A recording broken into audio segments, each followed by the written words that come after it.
Welcome, friends. Welcome to another edition of Freeing the Body, Freeing the Soul. I'm your host, Dr. David, the Cutting Edge Doc, and here on Freeing the Body, Freeing the Soul, we do in-depth interviews with individuals that are doing cutting-edge work in the areas of healing or spirituality or social transformation. And I'm very excited about today's show. I haven't done a show in a while. I felt like I needed a little bit of a break after about 69 shows over a couple of years, and I'm getting more and more selective in who I choose as my guests. And so I'm particularly excited about today's show. My special guest is a physician, a board-certified neurologist who also is very knowledgeable about Ayurveda, which is one of my passions. And her name is Dr. Kulreet Chaudhary. I'll be calling her Dr. Chaudhary. And she is the author of the best-selling book, The Prime, which was published almost a couple of years ago, which I read and thought was brilliant. And we waited a while, but here we are. And so we're going to be building in this interview on some foundational material that I will link to at the bottom of the show notes or the YouTube page. And I think it'll be a more exciting interview for everybody, including Dr. Chaudhary. So Dr. Chaudhary, welcome to Freeing the Body, Freeing the Soul. Thank you so much, Dr. David. I'm so happy to be here. So we have about an hour today. Dr. Chaudhary has graced us with an hour. And so as a clinician, someone who's been in practice for 30 years, one of the things I found particularly brilliant about your book was your sensitivity to not only what patients need, but what patients are willing and able to do. Because if you can have all the knowledge in the world, but if you can't inspire someone to think, oh, that's worth doing and I could do that, it doesn't do much good. And so one of the things that I thought was really great was, first of all, how you gradually eased people into things and how you gave people logical explanations for things that people have heard about, but it really wasn't real for them. And one of the things I want to go into in more detail, because I think it was so brilliant, I want to make sure everybody really gets this, I loved your explanation about the gut-brain connection and how the toxins and the bad guys in the gut, the story you tell about how that leads to a funky brain. That's something I want to get into later. But one of the things I thought was really powerful and elegant was how you were able to interact with a system of Ayurveda, which is based on individual differences and uniqueness, but you were able to introduce that later, that you were able to, even with your sensibilities of individuality and uniqueness, that you were able to come up with some basic things that people could start doing that everybody could do, that was safe and it was easy. And in particular, I'm thinking about your use of triphala and the kind of mild curry powder recipe, and of course the skin brushing, and then later on the brain supports of the bacopa and the ashwagandha, and then later on the use of Google to really do a deeper dive on the grimy gunk cleaner. And the fact that you were able to have everybody do that and not be concerned about aggravating certain individual tendencies.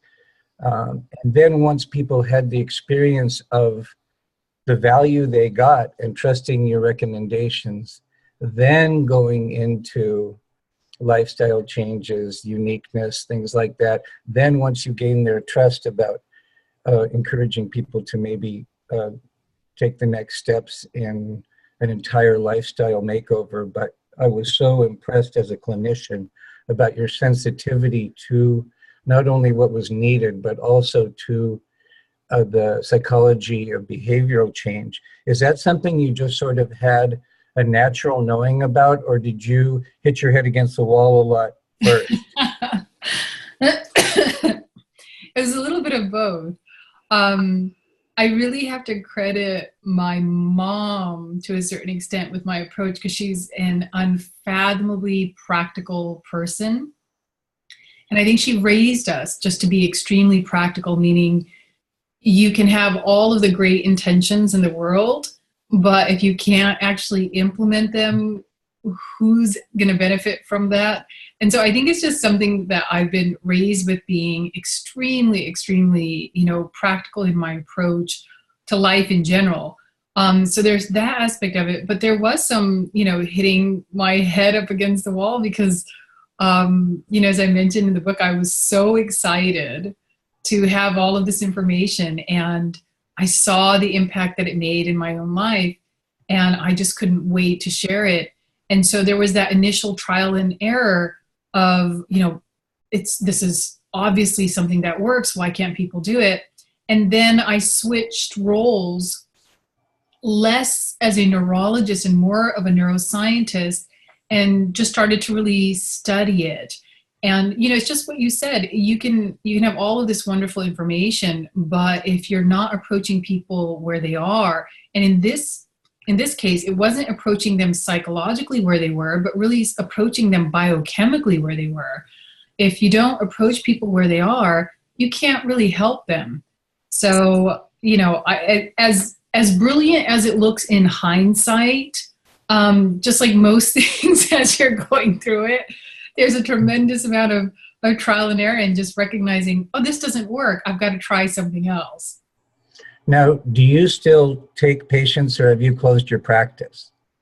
So I actually had closed my practice for a few years, and I just recently started seeing patients again. A couple days a week, I see patients at the Chopra Center, and mainly just because I love it. It's hard to be good at something and not do it. And I love that interaction. It's the connection with people that has fueled, my reason for doing absolutely everything.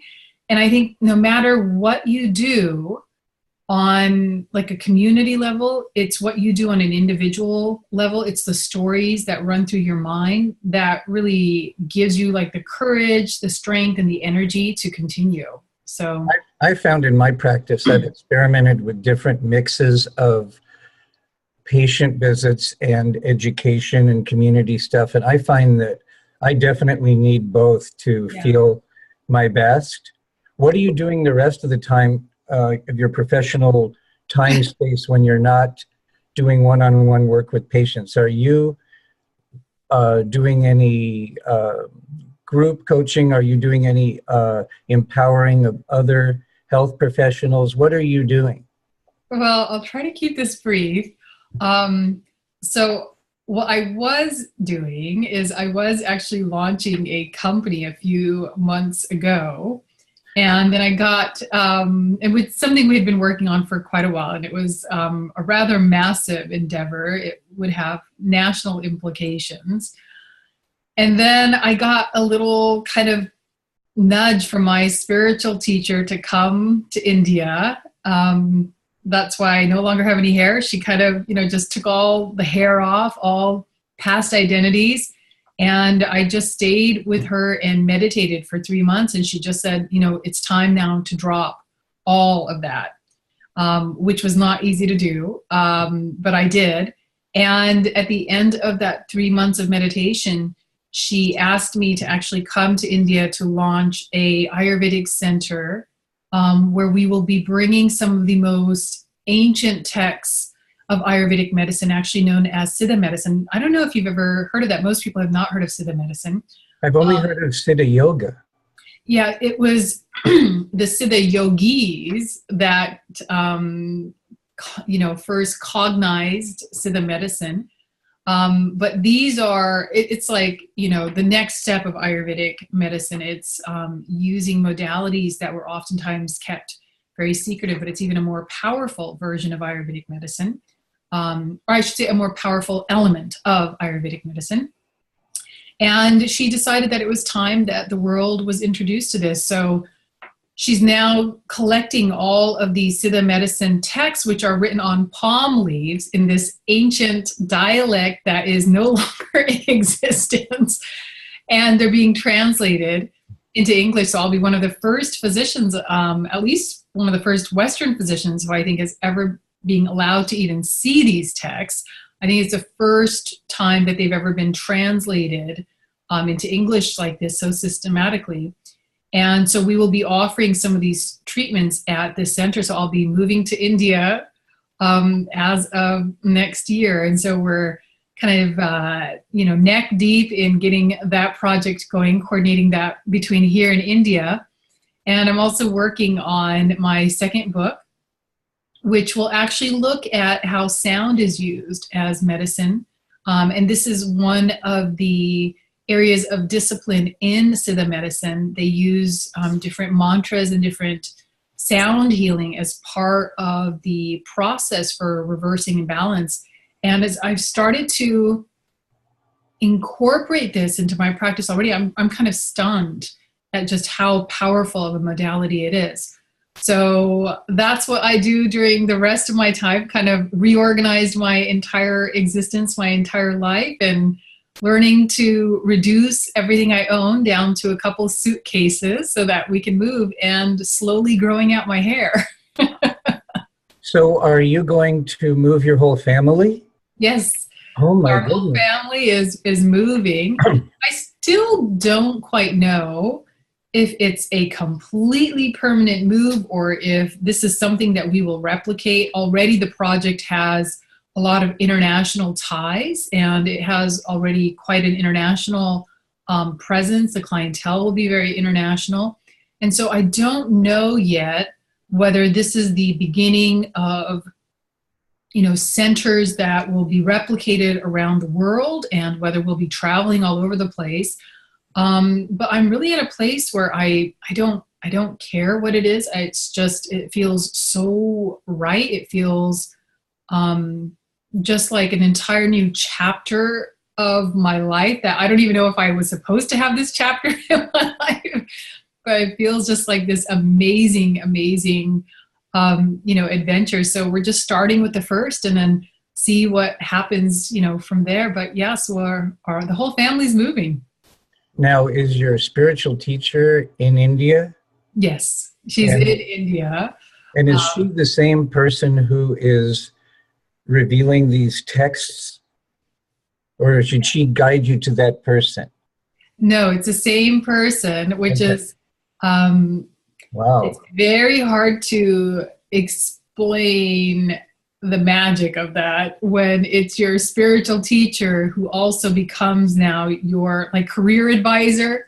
And the information, when it comes from that level, it comes in ways that just you can't even comprehend. Right, because it's no longer, this black and white type of teaching, that there may be something that she wants you to know, and you'll just be walking and you'll witness something happening in nature. You'll witness the trees in a certain way, or the birds in a certain way, or the insects in a certain way. And that knowledge just comes to you. And that's how it's already started to happen. It's been a very meditative experience, not just when I'm in meditation, but even out of meditation, of starting to understand, I would say, kind of the finer laws of nature, the subtleties of life. And it's just been the most profound education of my entire life. I would have never missed this rocket for the world. So I'm pretty excited. And it hasn't even sort of officially started. So I'm pretty excited.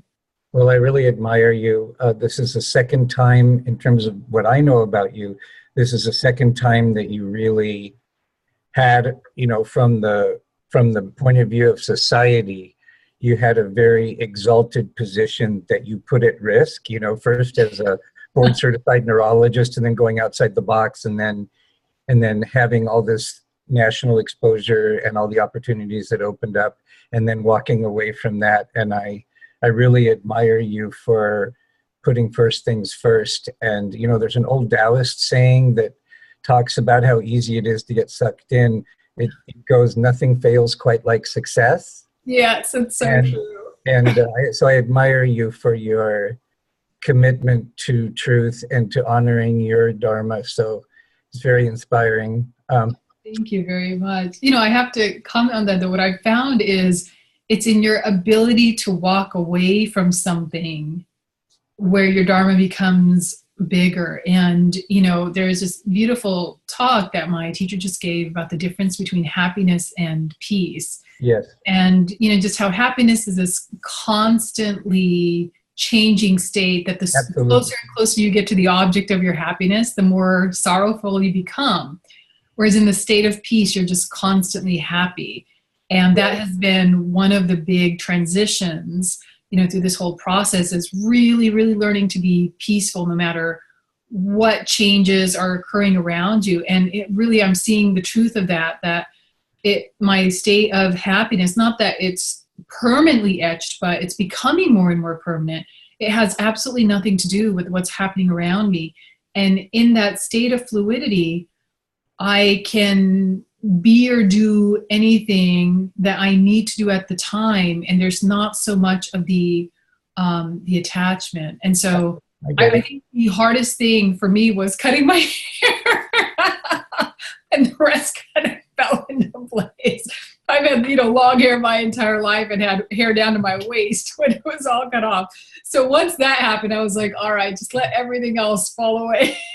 I'm sure your teacher got a real kick out of that assignment. Yes, I think she did. She had a huge smile on her face. Well, I get a strong feeling that you guys are so deeply unified, so yoked at this point, that I'm sure the transmission is occurring 24/7. It's really true. It's funny that you say that, Dr. David, because very few people understand even what that relationship can mean. And I think especially from the Western perspective, there's almost this, it seems like such a horrific relationship that you could have, where somebody could just strip you away of everything. It's the most liberating relationship you could be. And it is starting to feel like that more and more and more. And in that, there is just such a level of freedom and such a feeling that everything is going to be taken care of. And it's been a lot easier to live with, we all have different personalities, but it's a lot easier to live in your personality when you're not hung up on the details of your life. Well, I love Jesus's comment where he talks, where his counsel to people, especially to his disciples, was to be in the world but not of it. Absolutely. Same idea. So congratulations. Thank you. The subtle balance of a true guru-chela relationship is something that is hard for the Western mind to grasp, because the Western mind is so geared to avoiding domination. Which is funny, because in the avoidance, you're dominated essentially by your own tendencies. Right. You're dominated by your own ego, your own biases, that I am this, I am that, and that becomes its own cage. And Absolutely. Again, people have a hard time understanding that the whole relationship of, the spiritual teacher or the guru is that they pull the ego off of you. They actually pull the dominance off. And what you're left with is such a state of equanimity. And there's this assumption that that state of equanimity must come because you've learned how to suffer. And it's the exact opposite. It's such a joyful place to be. But, and it's, in a sense, it's not that I'm any less Western in terms of my ability to get things done. I mean, I'm having to, help to coordinate the putting together this massive clinic. And that's just the first step. It's just growing exponentially. No, you still have your act together, but everything has a different sense of proportion. Exactly. Right. And I have a fear that we might be losing some viewers here. We might be waxing a little out there. So I want to pull us back. No problem.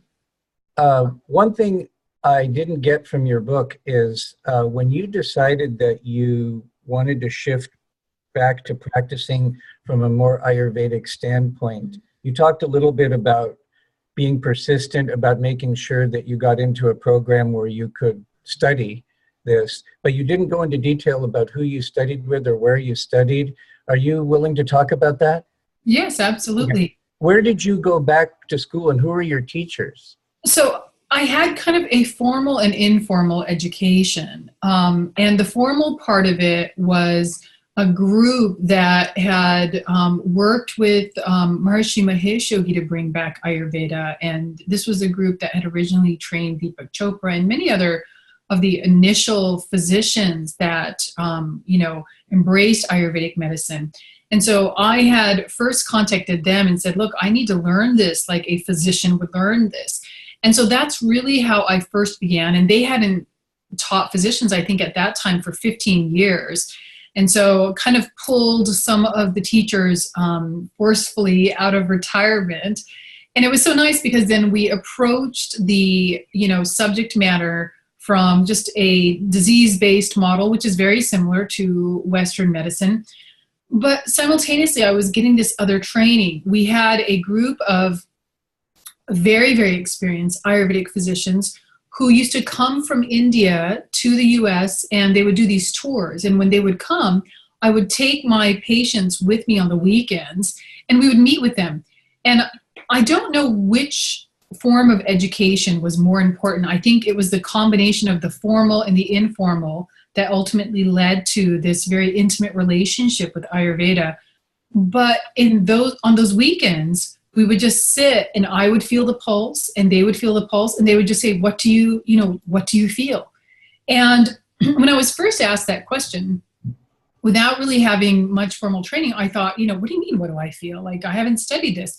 And when I let go of that need to organize and that need to structure and just allowed the knowledge to come, it was pretty profound, the information that would come out. I mean, it was actually in a way more profound than when you learn it in such a structured way.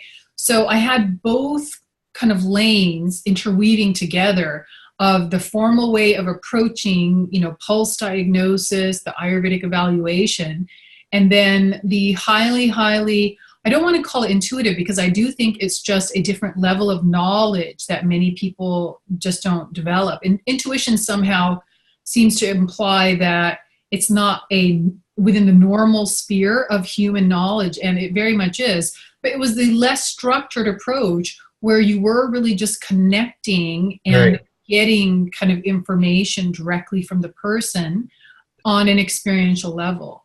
And so that was really my training over the course of several years. And it was, it was just a blast. It was really like, kind of just like if I had designed the ultimate educational experience for me, this is exactly what it would have been. Great. So let's get into some things here. So I tell people, half seriously, half joking, that if I was stuck on a desert island and I could only take one remedy with me, that I would take triphala. Yeah, I totally. The second one would be turmeric. I mean, they're like neck and neck, but triphala, absolutely. So let's, for people that aren't familiar with triphala, can you do like a 5-minute wonderful sales job for triphala? So I almost hesitate in a way to even call triphala an herb or a supplement because it's really 3 berries. And as I mentioned in the book, one of the berries, the amla berry, it was a berry that we used to eat regularly, like as a pickle. And even in India, when you look at the older generations, they don't even consider triphala as an herb. It was kind of just like this tonic for staying youthful and staying healthy. And the beauty of triphala, when you talk about what does triphala do, it's easier to almost say, what does it not do? Right. It's balancing to the entire body. It falls into a category of herbs that we call rasayanas. And rasayanas are herbs that actually promote health. So when we tend to think about medications or disease, we tend to think about how to, treat a particular condition, but there are actually herbs in Ayurvedic medicine that promote health. And triphala is one of those herbs that both promotes health and treats disease. And it's just this absolute foundational herb because it helps to remove the toxins in the body, normalize digestion, clear out any of the undigested junk in the GI tract, heals the mucous membrane, and helps to promote a healthy gut flora or microbiome. And what we're finding, you know, both in Western science, which is, of course, the basis of Ayurveda, is without a healthy microbiome, you have nothing. You can't build anything. And triphala, from my perspective, is one of the easiest, but most, you know, and it's inexpensive, but most, you know, kind of cost effective in terms of it does so much for doing so little. Like all you do is have to take a tablet and it does so much that it's kind of the no-brainer. And there's even a Sanskrit saying that one of the ingredients in triphala, that, you know, even if you don't have your mother, if you have, you know, triphala, you're still going to be taken care of. So it's just my go-to. As soon as somebody walks in the door, everybody can benefit from triphala. It's safe for all types. Yes, it's tri-doshic, meaning that it treats all the different body types.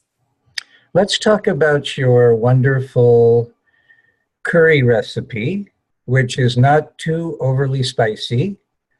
And let's talk about, you know, you mentioned in the book the ingredients and the proportions, but let's talk about why that is so important. Why is that curry powder so important for people to get in the habit of sprinkling that on a lot of their stuff a lot of the time? So first of all, curry is not supposed to be spicy. Most people think of curry and the red chilies associated with it, but the actual base curry powder is not spicy at all, because when you add the red chilies, that's not necessarily balancing to everyone. So basic curry recipes are meant to be balancing, once again, to all different body types. But, you know, when you think even historically of how everybody was looking for the spice trail to India, you know, why is that? Why are spices so magical? You know, why did it capture the attention of even the royal families? And it goes way beyond just the fact that it makes your food taste delicious, but it actually helps to ignite digestion. And this goes back again to this whole concept that without proper digestion, you cannot maintain health. So each one of the ingredients in that particular curry recipe, but really in the majority of curry recipes, minus the chilies, which is really something that's added for taste, but each one of the ingredients works synergistically to help ignite digestion. And that means a lot of things. It doesn't just mean that, you know, again, the food is more flavorful, so it's sending signals as soon as it hits your tongue to the brain to release the digestive enzymes, but it also means that as you are moving that food down, it's releasing chemicals all throughout to make sure that you're actually able to break it down. And, you know, things like turmeric, which is a part of pretty much every curry recipe, we're starting to realize the anti-inflammatory characteristics of turmeric, not just for digestive healing, but for a myriad of different conditions. So in one single step, one little, you know, dash of curry powder, you have accomplished something that an entire medicine cabinet of pills would not be able to do. And you're taking it in with food. And when you take something in with food, when you take spices in with food, it enlivens more of the natural intelligence of the body, which is not what happens when you're taking pills. So it's kind of just, you know, along with triphala, these are just some of the easiest things you can do to begin to reverse disease. Let's talk about your prime tea, and let's go into a little bit of detail about the three ingredients and what makes, unless it's pretty much the same answer you had to the curry, what makes the prime tea so gentle yet powerful? Well, the ingredients are similar to even in the curry powder. We have the cumin, the coriander, and the fennel. But there is something about boiling the seeds where you are pulling out in slightly more concentrated amounts the essence of those seeds that helps to make it even a little bit more powerful. And there's a few things about the tea. So first of all, just drinking hot water in and of itself is of benefits. And I always remind people that, when you stick your hand in cold water, it turns white. Why? Because you vasodilated all of the blood vessels and you've reduced blood flow. You mean vasoconstricted? I'm sorry. I meant to say vasoconstricted. You're absolutely right. Vasoconstricted. And what I meant to say is that, so just having a body part or drinking hot water vasodilates those blood vessels. So opens up those blood vessels and increases blood flow. And blood flow is necessary for normal digestion. It's necessary for detoxification. So just the fact that you're drinking something hot is of benefit. But now what you're drinking has these 3 ingredients, and these 3 ingredients, even individually, benefit the entire body, help to, again, ignite that digestive fire. But when you put them together, they become exponentially more powerful. And each one, again, has its own unique property. Like fennel, for example, is really, really good at moving out excess lymphatic waste in the body, what I call fake fat. And so when you combine that with the other seeds, you have this powerful step, but it's still very, very gentle, that starts to move out and flush out all of the toxins while very gently enlivening your digestion in your gut. And, I've never seen anything in the form of a pill or a medication that can do what these natural products are able to do. And even to this day, I still drink, the Prime Tree regularly. Even to this day, when I do a detox and I'm starting to notice like, oh my gosh, I'm starting to get a little headachy, I'm starting to feel it, all I have to do is double up on my Prime Tea for the day, and it just flushes everything out. It's absolutely amazing. It's beautiful. And that's also tridoshic. Yes, also tridoshic. So I want to get into something deeper, but before that, I think this is the perfect time to grace our listeners and viewers with your story that will help them to connect imbalanced gut, imbalanced brain. So if you could tell the Cliff Notes version of that story, that will segue us into some deeper areas. Sure. So I had been introduced to Ayurvedic medicine, growing up, and part of it was just the way that we live. Being of Indian heritage, some of these things were just a part of like how we cooked and, the way that we ate and lived. But when I got into medical school and then further in my neurology training, I dropped a lot of that because the training was just inconsistent essentially with a balanced life. And so when I became a neurologist, within the first few months of becoming a neurologist, I developed migraine headaches. And my immediate thought was, no big deal. I'll just start the medications that I'm prescribing for my patients that I just, spent the last decades essentially learning about. And when I started the medications, the side effects were so horrific that it was a real tug of war to decide whether to have the migraines or the side effects from the medications. And so unable to treat my own migraine headaches, I basically once again turned to my mom, who reintroduced me to some of the Ayurvedic physicians that she used to take us to growing up. And so when I first met the Ayurvedic physician and, he did the evaluation, the first thing he said is, this is a gut issue. And my immediate response to that was, this guy has absolutely no clue what he's talking about. Here I was, a formally trained neurologist, went to some of the best schools in the US, and we never once talked about gut health with migraine headaches or any neurological disease. And so my immediate response was one of total cynicism, but when you can't do anything for yourself, you're willing to give anything a try. And so I implemented his recommendations, and sure enough, within 3 months, my headaches were gone. Within 6 months, I just wasn't even living in the same body. I didn't even notice that I had gained some excess weight, and that came off immediately.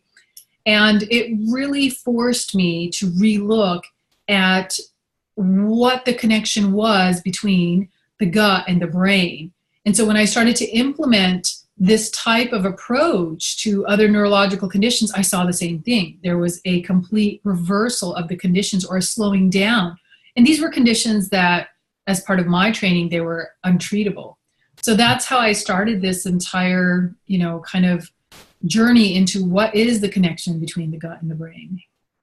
And can you talk about it? What is the connection? Because I think for people to understand the whole relationship between toxicity, bacteria, and other microorganisms that are designed to basically recycle garbage, Right. and the impact that that has on gut integrity, the impact that has on triggering autoimmune, and then the connection with the brain. If you can do a quick thing on that, I think when that gets real to people, they like get motivated. And so I think that would be very useful. So I go into kind of very, very deep detail in the book, because it's hard to summarize all of that succinctly in just a few moments. But, you know, first of all, these aren't really two separate systems, and Ayurvedic medicine acknowledges that gut health and brain health are actually extensions of each other, which again it kind of rocked my world as a neurologist. I mean, this was completely different from what I had been trained in. And so the question becomes, and how are they linked? I mean, how are they biochemically linked? And the most obvious connection is just looking at the relationship of the microbiome, or the microorganisms that live in the gut, and how they affect the brain. Even I was not trained, and it was only once I started doing my research, when I started practicing Ayurveda, that the majority of, many of your neurotransmitters actually come from your gut bacteria. So they produce the majority of neurotransmitters like serotonin and dopamine. That right there was shocking. And so when you have people who are going on antidepressants where they're trying to boost their serotonin levels, instead of putting them on a medication, you've got to look at, why did your serotonin levels from your gut begin to decrease? So just looking at the fact that the gut can communicate with the brain. And when we look at the relay of information, the majority of information is actually coming from the gut and going to the brain. So not only do they communicate, but your gut is doing most of the talking, and your brain is actually doing most of the listening. So there's that aspect of it. The other aspect is, and I go into more detail in the book, but is this whole process of neuroadaptation to food. And this is what we would, call food addictions. But that food can be addictive. And it's addictive on two levels. It's addictive in that it forces the release of the pleasure neurotransmitters like dopamine in the brain, but it's also addictive in that it changes your gut flora. And so the bacteria that survive off of junk food are now rewarding your brain for eating the wrong foods. And so most people don't even look at, food addictions as something that's being dictated by the gut and not necessarily by the brain. And that's why if you start to implement things like the triphala, the prime tea, and all of the things that we talk about in the book, when you start to implement that, what it does is it starts to change the gut flora, and automatically then your choices for foods begin to change, which is why we call it, spontaneous weight loss. But there's a third aspect of this, and, you touched upon this, and that's what happens when the toxicity in the gut gets to a point where you start to have gut permeability, and you now have things flowing into the bloodstream from the gut that should have never been in the bloodstream. And what happens when that triggers then an autoimmune response, but more specifically in the brain, many of the things that are toxic to the enteric nervous system, or the part of the nervous system that lives in the gut, the brain in the gut, are also toxic to the neurons in the brain because they have a similar origin. And so it's extremely important to understand what would kill neurons in the gut, because the same things will harm neurons in the brain. So those are kind of just like three little highlights, but I mean, I could just kind of keep going on, and it's That's becoming great. The subject of a tremendous amount of investigation now. And does it turn out that a lot of the partially digested foods and toxins that do get into the bloodstream when there's gut permeability compromise, does a lot of that cross the blood-brain barrier?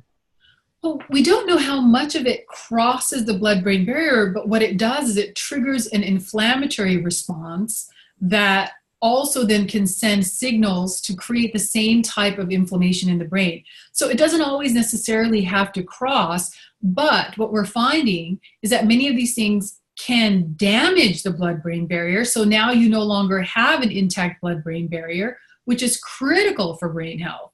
And some of the endotoxins, so these are toxins that are in the bacterial cell wall of the pathogenic bacteria that overpopulate when you're eating the wrong food, they're directly neurotoxic to the brain.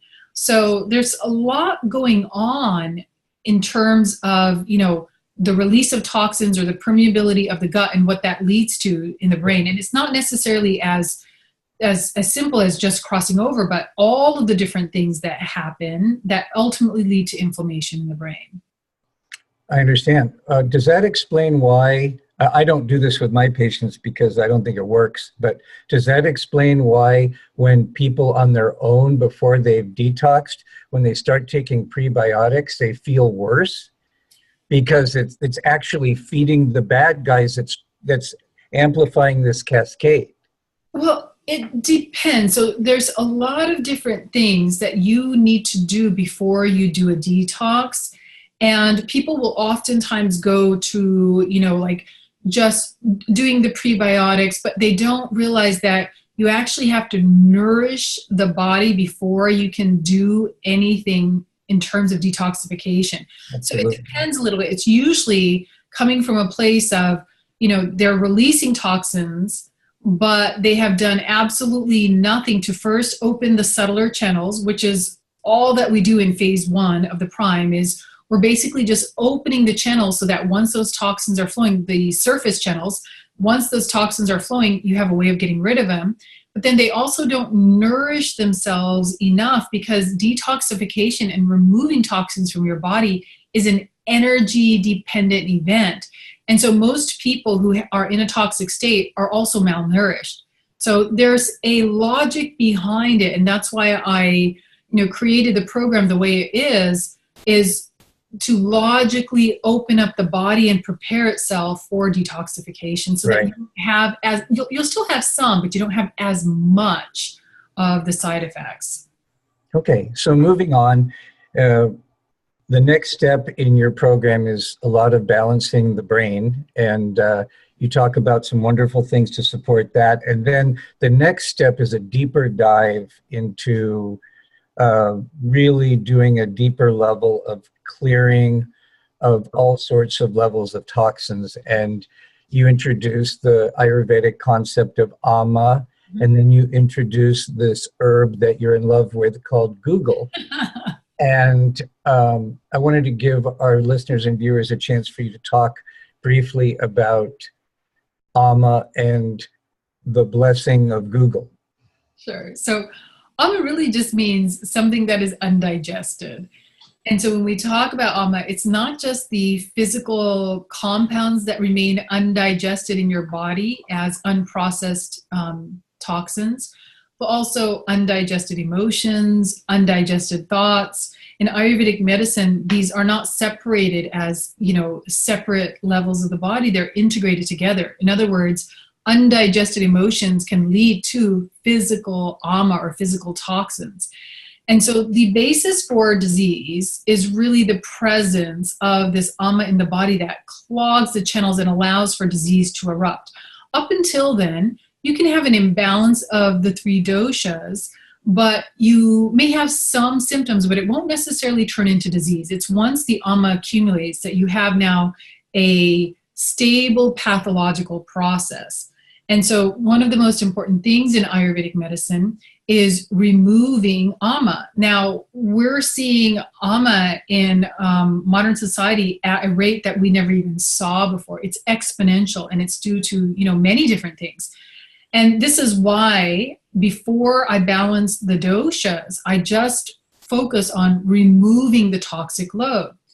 And so in the first few stages, we're just getting the body ready to do that. Guggulu is a big gun, and you don't just start it. I've had patients, who doing this on their own before, reading the book were like, oh yeah, I started myself on that and I felt awful. And I was like, well, you never just start yourself on Google. It's a very, very strong herb, and it starts to remove everything that has accumulated in your body for, decades and decades.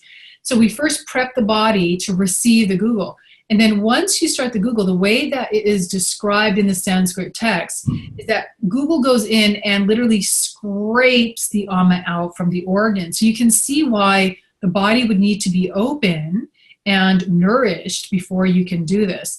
But I've never really seen anything quite like Google. It's extremely powerful. It turns on all of the different agnis in the body. That's all of the different digestive fires. There's cellular digestive fire that allows for transformation of ama. And it's not specific just to physical ama. It pulls up the emotional and mental ama as well, which I think is just fantastic. Can any dosha type benefit from Google safely if they're ready? Absolutely. And that's the key part, though, is if they're ready. Any dosha that has been properly prepared can take Google. Now, of all the doshas, Pitta can sometimes get a little bit overheated because it's naturally hot, and Google is a heating herb. Anything that removes toxins is oftentimes heating because it's melting the ama out of the cells. And so for Pitta patients, I'll usually do a slightly lower dose. Kapha patients, who tend to be heavier, usually tolerate Google the most. And so for most kapha patients, I have to do higher doses, or we'll do it a little bit longer. But it is one of the herbs that when you are prepped for it, almost anyone's able to do it. It's the big mistake people make is that they're not properly prepped for it. Now, what about people who have a lot of vata? When they're properly prepared, will you tweak it a little bit or just give them the Google?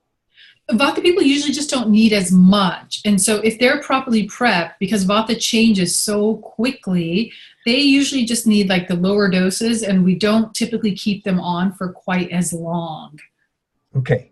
So if a patient has a lot of Vata constitutionally, but because of an accumulation of toxins and lifestyle, they've developed a significant amount of ama, how will you just have to be pretty ginger, kind of very careful in how you address that because you don't want to aggravate the Vata? It's a very good question. And this happens with most Vata patients as they get older, because as the Vata gets more aggravated, their digestion gets worse and worse and worse.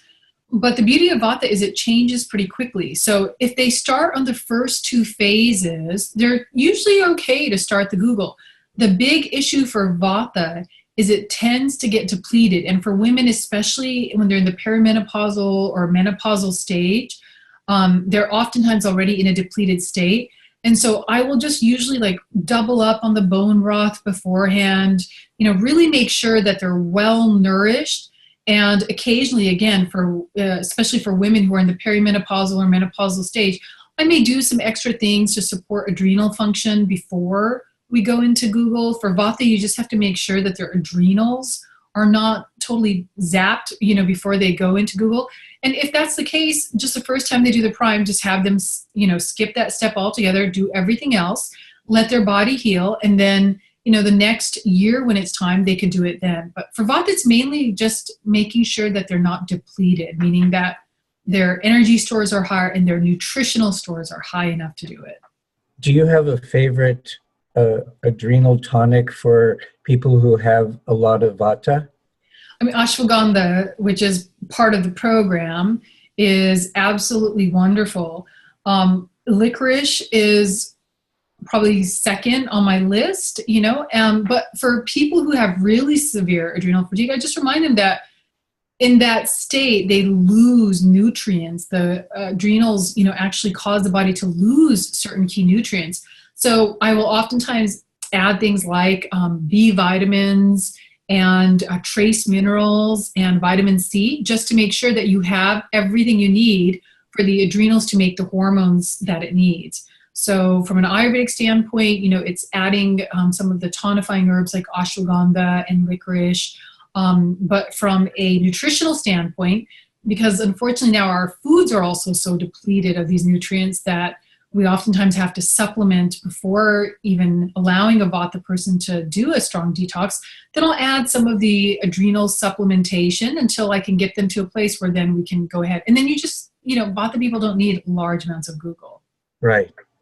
One of the things I noticed in the book, and I didn't know if this was that you didn't think about it or if it was a political move or a strategic move, was you didn't really talk a lot about genetically modified food in the book, and you didn't call it out. And I'm finding in private practice, as it's becoming more ubiquitous, that I cannot produce the results I want with my patients until I educate them about the connection between genetically modified foods, the microbiome, and chronic inflammation. Can you give me the backstory on your decision there to not talk directly very much in the book about Absolutely. GMOs? So it was definitely not anything that was politically motivated. I actually talk about it quite a bit with my patients, but there are 1,000 things that we could not cover in the book. And from an Ayurvedic perspective, it goes way beyond, avoiding just genetically modified foods. In Ayurvedic medicine, we actually look at even what is happening when the seed is being planted into the ground and the intention of the purpose, or the intention of the person who's planting the seed. And there's even specific sounds that the seeds are exposed to. And so it's not so much by omission. One of the things I do mention in the book is the importance of choosing organic foods. It's just what I have found is it goes back to, again, meeting people where they are. When somebody thinks that ketchup is a vegetable and that potato chips is a breakfast, talking about genetically modified foods, they're not even ready for that. They don't even have a relationship yet with food. And so my first goal with people is mainly just to shift the microbiome. And then what starts to happen is as you do that, they naturally start to notice that, it's strange because now I'm starting to notice that, when I'm eating genetically modified foods versus organic foods, it actually feels different.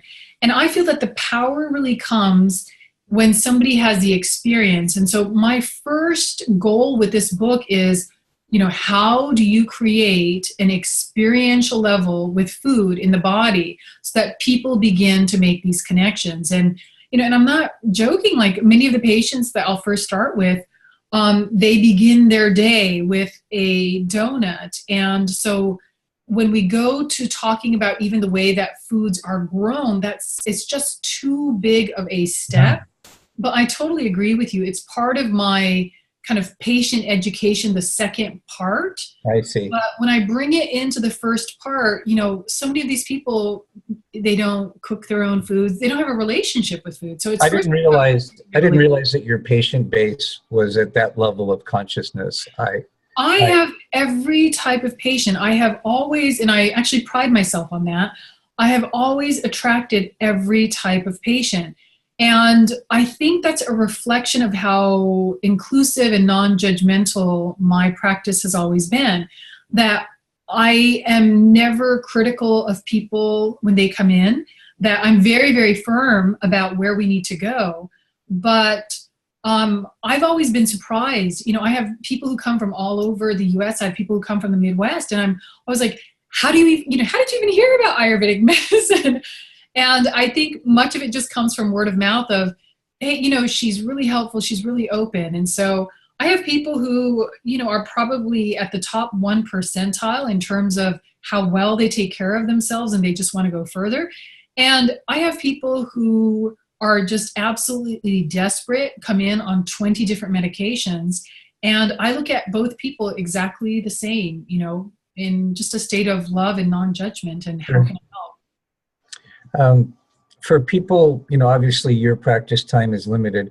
For people who incorporate your recommended changes and they get like 80% better, but they hit a plateau and they want to work with an Ayurvedic doctor, do you have a way to vet the doctors and make some recommendations for people? Or what would be your suggestion for someone looking to find an Ayurvedic physician that you would feel comfortable recommending?